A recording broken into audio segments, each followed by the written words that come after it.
es una persona que fue presidente de la Nación. Ahora, ¿en qué contexto dice lo que dice Eduardo Duhalde? En un contexto donde hay una oposición que está buscando desestabilizar el gobierno de Alberto Fernández. Esto está claro, por lo tanto, los dichos toman otra gravedad. Ahora, es bueno que nos propongamos hacer un ejercicio de la memoria política y activa, porque no lo dice cualquiera. Lo dice Eduardo Duhalde, el vicepresidente de los indultos del menemismo, del 89 y del 90. Lo dice Eduardo Duhalde, quien cuando terminó su mandato presidencial en el 2003 indultó a Seineldin. Quien nos dice que en la Argentina puede haber un golpe militar es el mismo que cuando era gobernador de la provincia de Buenos Aires asesinaron a José Luis Cabezas, y es el mismo que cuando era presidente de los argentinos dio la orden para reprimir de la mano de la justicia y terminó con el asesinato de Maximiliano Costecchi y de Darío Santillán.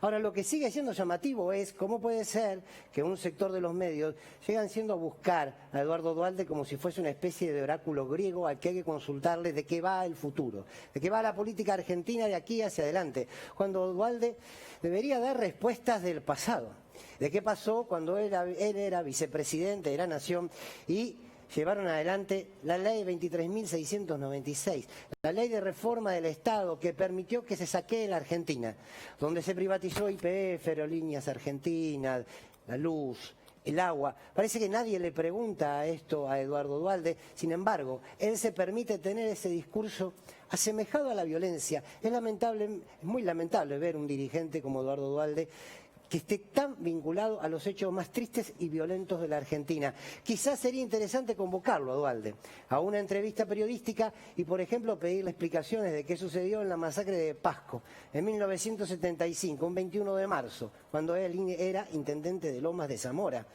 y cuando desaparecieron, torturaron y asesinaron por lo menos a 8 militantes sociales. Parece que esas preguntas Duhalde no las responde, sin embargo sí deja una duda.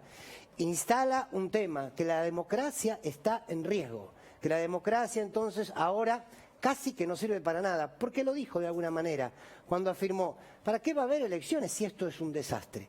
Al día siguiente que estuvo en ese programa de América, concretamente agregó que la Argentina estaba viviendo un momento preanárquico, a sangre, y que además él tenía información de los cuarteles. Bien, insisto, no es menor, es un microrrelato que se va instalando para contribuir a desestabilizar a un gobierno popular que gobierna la Argentina, valga la redundancia. Un último dato, precisamente sobre este gobierno. ¿Saben lo que dijo el gurú de la política, Eduardo Duhalde, cuando se enteró que la fórmula presidencial iba a ser Alberto Fernández, Cristina Fernández? Aseguró a los medios: es imposible que esta fórmula gane. Me hace acordar, agregó, a lo que fue el cajón de Herminio Iglesias. Bueno, fíjense la claridad política de Eduardo Duhalde, al que habría que recordarle a este expresidente, a este exgobernador, a este ex vicepresidente de uno de los momentos más oscuros de la historia argentina. La dictadura, el menemismo, dualdismo y el macrismo han sido los peores momentos de la historia argentina. Habría que recordarle a Eduardo Duhalde que este pueblo ya dijo nunca más, que este pueblo sabe defender la democracia de las dictaduras y también de los Eduardo Duhalde. Y si se tratara de un nostálgico que quería un ratito más de fama, porque es tan disparatado lo que dijo, tiene tan poco sentido, se adapta tan poco al criterio republicano y democrático que parecería estar instalado para siempre.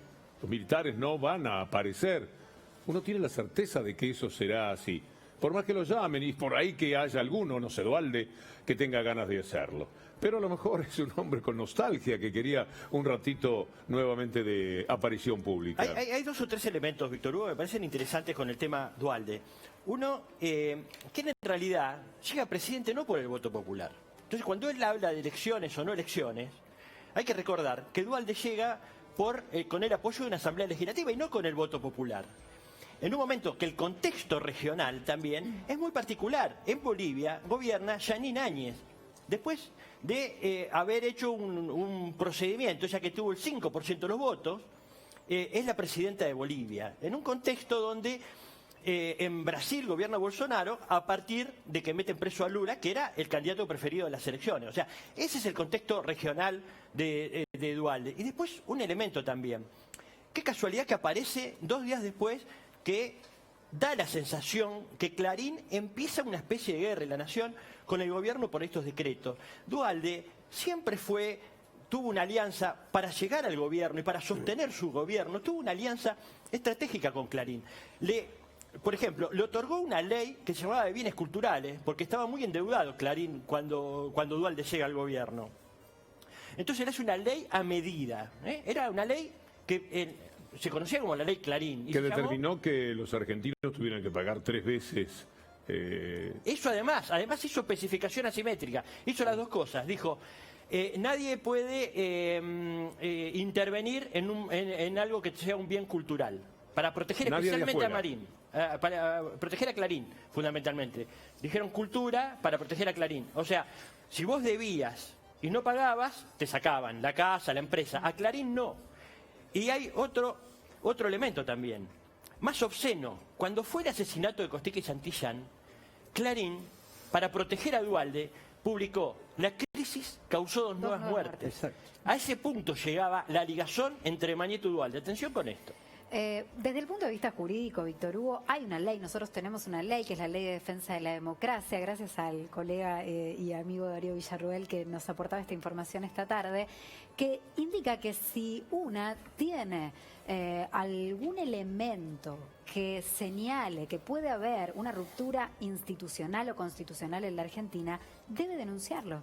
Es decir, si Eduardo Duhalde tiene los elementos para decir que los cuarteles se están preparando para un golpe de Estado en nuestro país, debe ir a la justicia, y si no es él, algún fiscal de oficio en la Argentina debería también acudir a la justicia para que se investiguen sus dichos, porque es muy grave.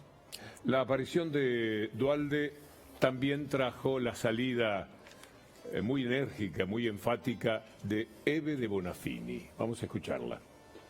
Las madres estamos horrorizadas de lo que dijo Duhalde, espantadas, quieren un golpe, anuncian un golpe, es la voz del director de Clarín, él es un títere, es el chirolita de Clarín, de Mañeto. Duhalde es el chirolita de Mañeto, eso es Duhalde, eso pensamos las madres. Lo que hay que señalar es que no es el único.